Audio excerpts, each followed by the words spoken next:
Selamat pagi anak-anak, semoga semuanya dalam keadaan sehat ya. Pada pertemuan kali ini, kita masih membahas terkait klasifikasi makhluk hidup bersama Ibu Milenia. Pertemuan kemarin kita sudah membahas terkait mengidentifikasikan benda-benda yang ada di sekitar kita serta mempelajari karakteristiknya. Hari ini, mari kita mempelajari terkait membedakan makhluk hidup dan tak hidup. Tujuan pembelajaran kita pada hari ini yaitu mendeskripsikan ciri-ciri makhluk hidup dengan sikap percaya diri, mendeskripsikan perbedaan makhluk hidup dengan makhluk tak hidup dengan sikap disiplin, menyebutkan makhluk hidup dan tak hidup dengan sikap kreatif.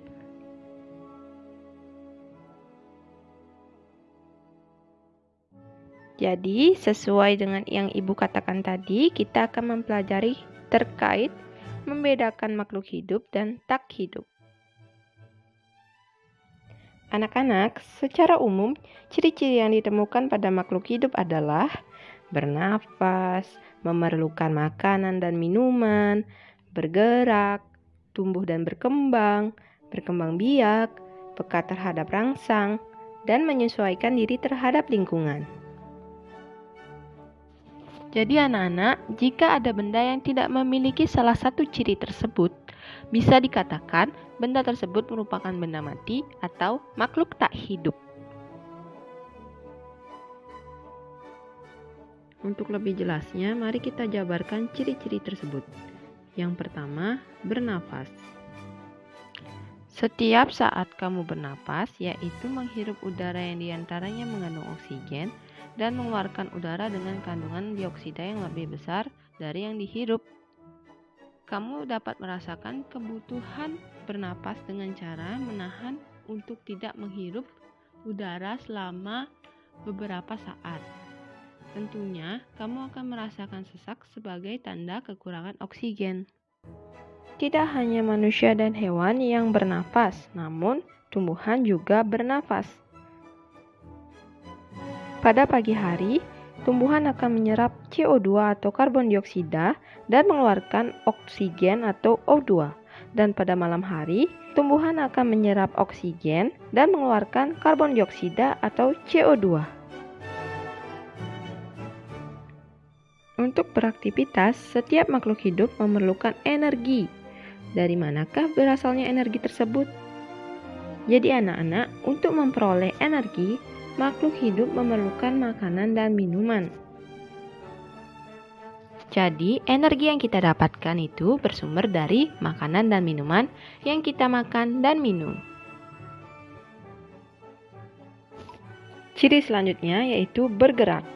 Kamu dapat berjalan, berlari, berenang, dan menggerakkan tangan. Kegiatan tersebut merupakan ciri bergerak. Tubuhmu dapat melakukan aktivitas karena memiliki sistem gerak. Sistem gerak terdiri atas tulang, sendi, dan otot. Jadi, ketiganya bekerja sama membentuk sistem gerak yang membuat kamu dapat bergerak. Apakah tumbuhan bisa bergerak? Jawabannya adalah iya. Tumbuhan bergerak karena menerima sebuah rangsangan. Bisa dilihat dalam video bahwa daun putri malu saat disentuh akan mengucupkan daunnya, yang menandakan bahwa tumbuhan tersebut menerima rangsangan lalu bergerak untuk menutup daunnya. Selanjutnya, tumbuh dan berkembang. Perhatikan tubuhmu. Samakah tinggi dan massa tubuhmu sekarang dengan tinggi dan massa tubuhmu waktu masih kecil? Tentu saja tidak sama. Tinggi dan massa tubuhmu akan bertambah seiring bertambahnya usia.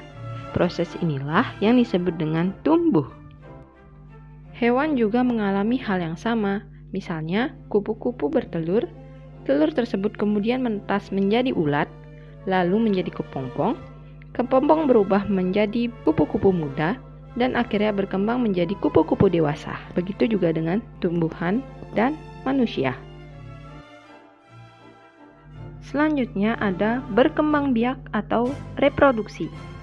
Kemampuan makhluk hidup untuk memperoleh keturunan disebut dengan berkembang biak atau reproduksi. Berkembang biak bertujuan untuk melestarikan keturunan agar tidak punah. Sebagai contoh, kamu lahir dari ayah dan ibu. Ibu dan ayahmu masing-masing juga mempunyai orang tua yang kamu panggil dengan sebutan kakek dan nenek. Begitu juga dengan seterusnya.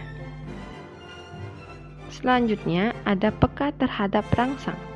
Bagaimanakah reaksi kamu jika tiba-tiba ada lampu sorot yang sangat terang masuk ke mata? Tentu saja, secara spontan kamu akan segera menutup kelopak matamu. Dari contoh itu, menunjukkan bahwa manusia mempunyai kemampuan untuk memberikan tanggapan terhadap rangsangan yang diterima. Jadi, kemampuan menanggapi rangsangan tersebut disebut dengan iritabilitas. Yang terakhir yaitu menyesuaikan diri terhadap lingkungan. Kemampuan makhluk hidup untuk menyesuaikan diri dengan lingkungan disebut adaptasi. Contohnya, tumbuhan yang hidup di tempat kering memiliki daun yang sempit dan tebal, sedangkan tumbuhan yang hidup di tempat basah memiliki daun lebar dan tipis.